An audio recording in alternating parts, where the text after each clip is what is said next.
To talk about today in this video about what's called petroleum translation, which is oil industry and how to translate texts in that way from in that field. Now, of course, in petroleum translation, it's a specialized translation, and I have talked about in previous videos about specialized translation. So lots of features in the specialized translation are actually are required and are found in the texts of petroleum. Let's have a look at the text and let's see how we can actually attempt to analyze and translate at the same time. Here is a text which I would like to show you, and we'd like to sort of work on it together. Now, of course, as you can see here in this text, which is, I'll try to make it as big as I can so you can read it with me. And you can see that this text, which is from one of the books, it says figure 1.1 illustrates a hydrocarbon production system as a collection of subsystems. Oil, gas, and water are contained in the pore space of reservoir rock. The accumulation of hydrocarbons in rock is a reservoir. Reservoir fluids include the fluids originally contained in the reservoir, as well as fluids that may be introduced as part of a reservoir management program. Wells are needed to extract fluids from the reservoir. Each well must be drilled and completed so that fluids can flow from the reservoir to the surface.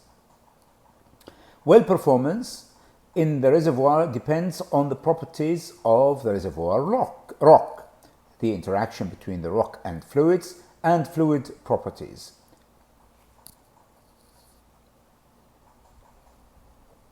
Of course, the fluid properties.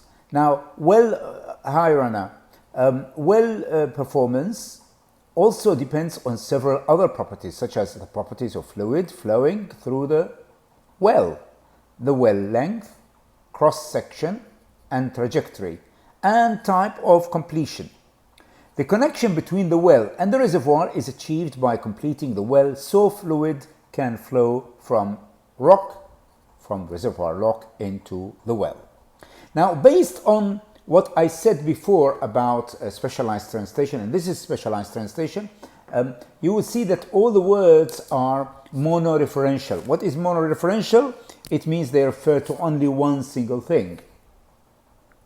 So they don't have that many meanings. For example, the word reservoir here. Reservoir معناها خزان. Okay, reservoir. So here when we talk about the accumulation of hydrocarbons in rock is a reservoir. It means that the rock itself has an accumulation of hydrocarbons. Let's translate. إذا يوضح الشكل 1.1 اوكي نظام انتاج هيدروكربون على انه مجموعه من الانظمه الفرعيه، فالنفط والغاز والماء هي محتوات في هذا الخزان الصخري ذو pore space ذو المسامات. The accumulation of carbohydrates in rock is reservoir. بمعنى أن الصخرة أو الصخر الذي هو خزان النفط يحتوي على تراكم من هيدروكربونات، وسوائل الخزان تضم سوائل الخزان السوائل الموجودة أصلا في الخزان، بالإضافة إلى سوائل يمكن أن introduced. كلمة introduced هنا مو معناها يقدم، هنا معناها إضافة، والسوائل التي يمكن إضافتها كجزء من برنامج إدارة الخزان. يعني بمعنى آخر هناك نوعين من السوائل الموجودة في الخزان والسوائل التي يمكن إضافتها كجزء من إدارة الخزان، يعني برنامج إدارة الخزان.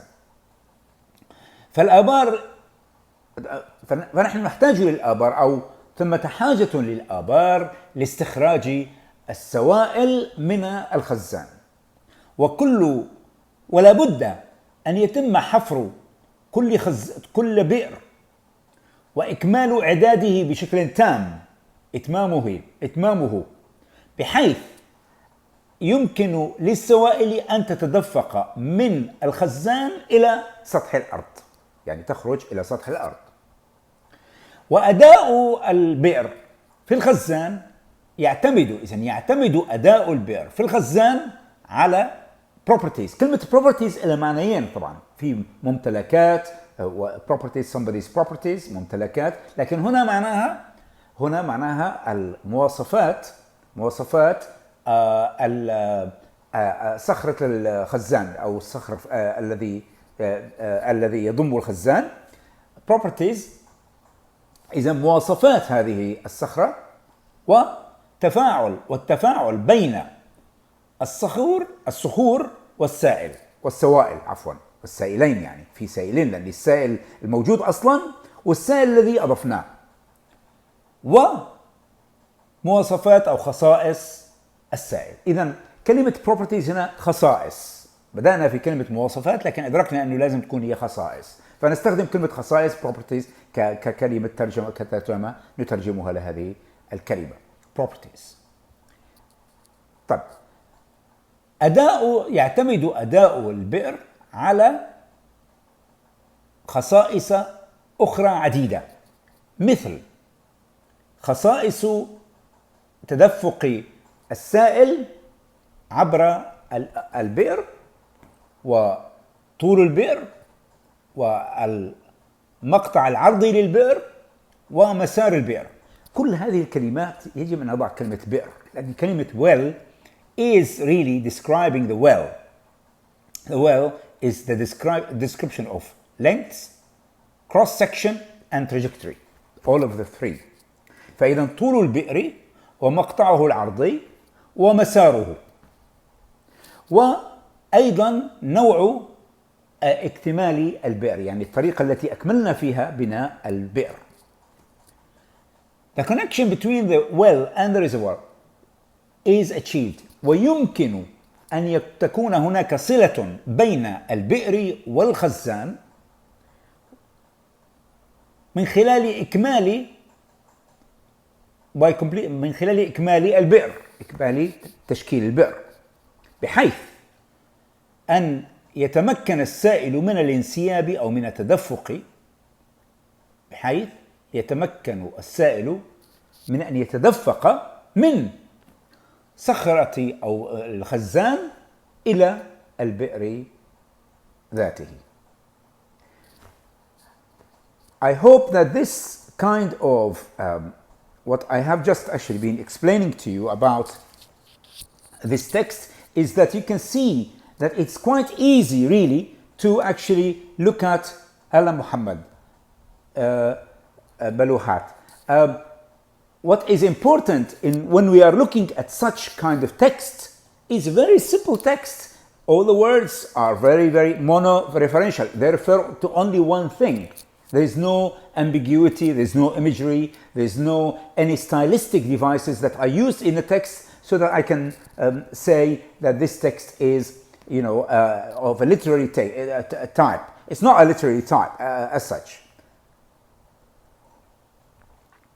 In other words, when we are looking at such a text, we have to be careful about its context, because this context is telling us that it's a specialized text. That's why the word properties and the word reservoir,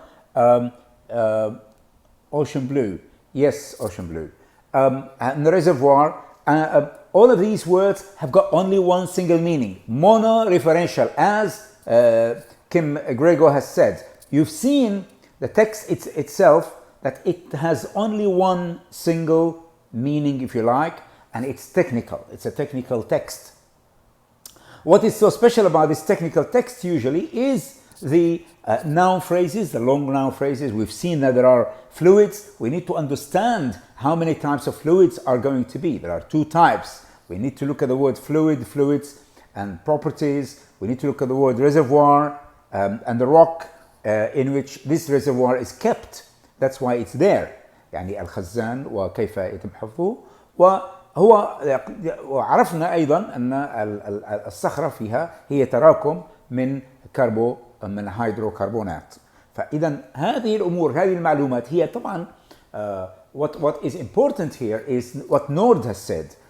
Christian Nord has said that this is a documentary kind of translation, i.e. we are just trying to extract the information from the text without having to go into detail about the functional, well, it is a functional kind of text, or the functionality of the text. In other words, how can the people who are listening to me now can use my text and understand how to use the text and understand the ideas in the text.